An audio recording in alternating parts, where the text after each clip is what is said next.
انتہائی کمزوری ہے میدا کی، کوئی بھی چیز کھاتے ہضم نہیں ہوتے، بالکل ثابت نکل کر آ جاتی ہیں۔ تو اور میدا کی تقویت کے لیے 41 بار پڑھ کر پانی پر دم کریں اور مریض کو دن میں 5-7 بار پلائیں۔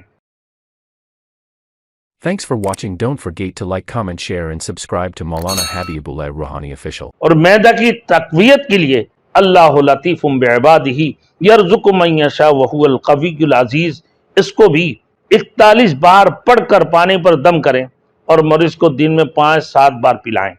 5-7 بار یہ بھی پلائیں۔ اللہ لطیف بعبادہ یرزق من یشاء وہو القوی العزیز۔ اور یہ آیات اسے میں نے اس سے پہلے رزق کے بارے میں بھی بتایا تھا۔ یہ آیات انشاءاللہ اس کی بارے میں پورا میں بتاؤں گا۔